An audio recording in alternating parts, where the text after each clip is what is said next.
Apa yang terjadi hari ini di Arab Saudi? Baru saja beliau dilantik menjadi pemimpin, kerjaan pertamanya adalah langsung mensejahterakan seluruh rakyatnya. Mensejahterakan seluruh rakyatnya. Seluruh pegawai-pegawai di Arab Saudi termasuk polisi dan tentara diberi gaji 2 kali lipat dari sebelumnya. Satu. Yang kedua, beliau langsung merestrukturisasi pemerintahan yang ada. Jenderal-jenderal yang bejat, orang-orang kerajaan yang menjabat sementara akhlaknya, moralnya sangat jelek dan loyal kepada maksiat serta kepada barat, dicopot oleh beliau. Dua. Yang ketiga yang dilakukannya kaum muslimin yang kami muliakan, dia mengajak seluruh jajaran pemerintahannya jaga sholat 5 waktu tepat pada waktunya. Dan dia memberikan contoh ketika Barack Obama datang dengan istrinya untuk mengucapkan selamat. Karena dia yang menggantikan Raja Abdullah, dunia seluruhnya menyaksikan. Betul tidak? Di TV, bagaimana Barack Obama dan istrinya ditinggalkan berdua, temen-menung aja berdua nih. Kemana Raja Salman dengan seluruh orang kerajaan pergi sholat? Allah Rabbul Alamin menyeru. Sementara ini adalah taghut dari barat. Ditinggalkan di situ. Kaum muslimin yang kami muliakan. Yang keempat, apa yang dilakukan oleh Raja Salman ibarat Allah?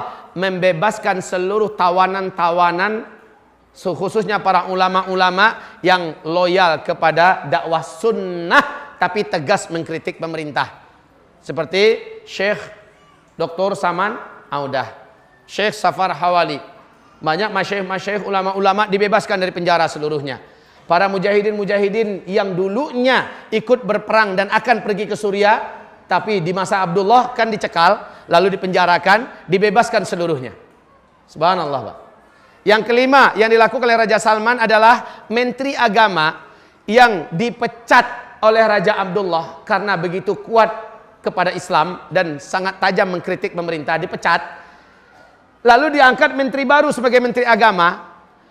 Ketika Raja Salman yang naik, Menteri Agama yang baru dinaikkan ini dipecat oleh Raja Salman. Lalu yang lama itu dipanggil kembali dan sekarang menjadi Menteri Agama kembali. Masya Allah. Yang keberapa lagi?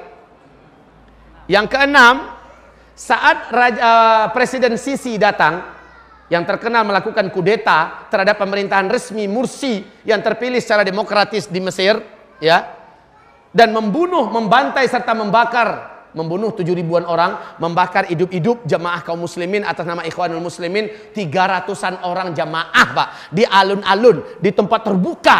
Tidak ada dunia yang ribut. Amerika sok-sok ribut sedikit.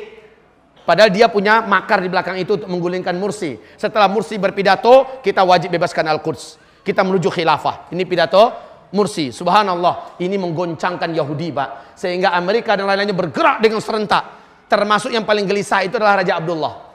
Kemudian ketika Sisi melakukan kudeta, biayanya ditanggung oleh Raja Abdullah.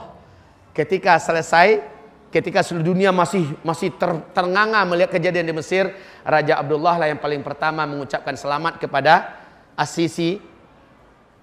Jadi maaf ini, mana dia ilmu yang diajarkan di mana-mana oleh kawan-kawan kami yang mengaku sebagai salafus soleh di Indonesia ini. Tidak boleh melakukan kudeta kepada pemerintahan resmi.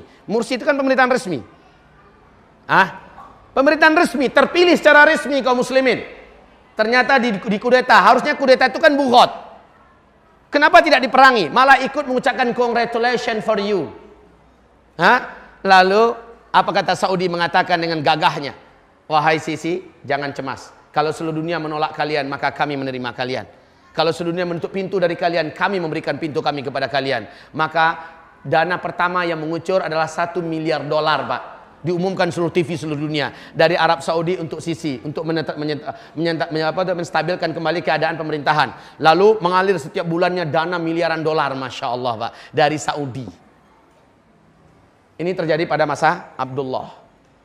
Nah, setelah Raja Salman naik, bantuan itu diputus habis-habisnya. Tidak satu tetes pun mengalir dari Arab Saudi untuk Sisi ini.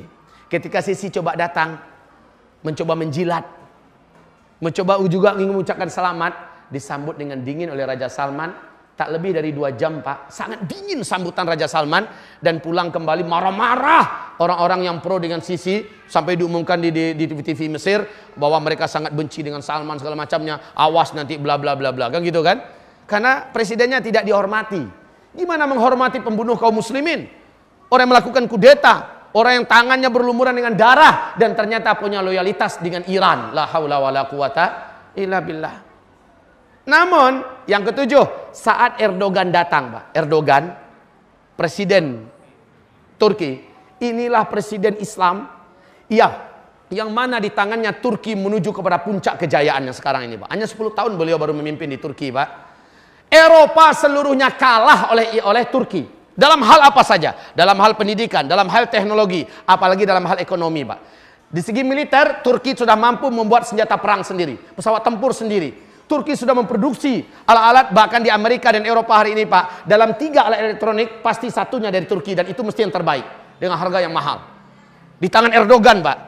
Erdoganlah satu-satunya yang berani mengejek dan menghina Amerika di depan publik, di muka internasional. Dan dia bukan hanya sekedar ngomong seperti Iran ngomong, Pak.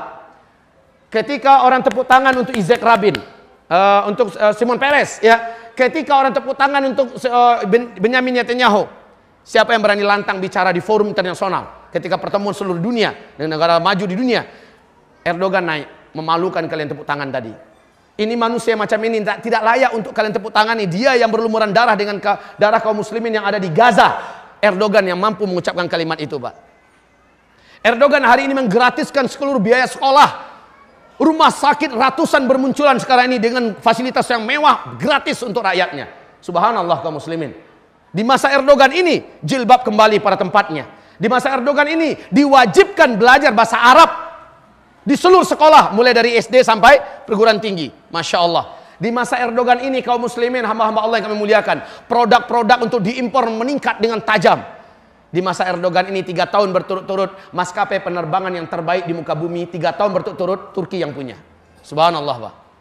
Dari nomor 111 Turki, ketika Erdogan naik, sekarang naik ke sampai tingkat 16.